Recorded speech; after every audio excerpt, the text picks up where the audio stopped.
অনেকে আমরা এই রমজান পেয়েও 5 ওয়াক্ত পড়ছি না, তারাবিও করছি না, লজ্জা এবং শরমে। অনেকের খুব শরম, যদি আমি মসজিদে যাই মানুষ কি ভাববে, যদি নামাজ পড়ি কি ভাববে।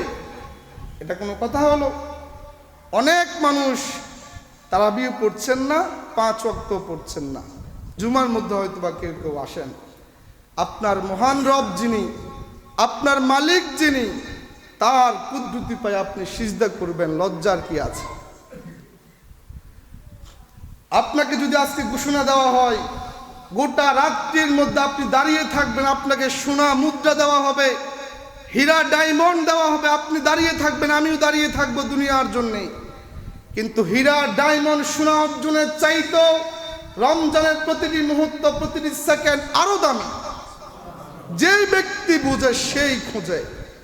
আপনি যদি না বুঝেন আপনি তো খুঁজবেন না, না খুঁজারই কথা। আপনার দুনিয়ার সম্পত্তি আমি করবোটা কি?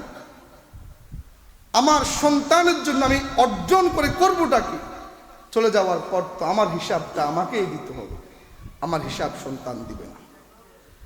এজন্য আমার অত্যন্ত বিনয়ের সাথে অনুরোধ করছে আমার প্রাণপ্রিয় মুসল্লিদের কাছে, আপনার যেখানে সুবিধা হয় সেখানেই আপনি 5 ওয়াক্ত নামাজ পড়েন, রমজানের রোজাগুলি রাখেন, তারাবির নামাজ পড়েন। পড়বেন তো ইনশাআল্লাহ?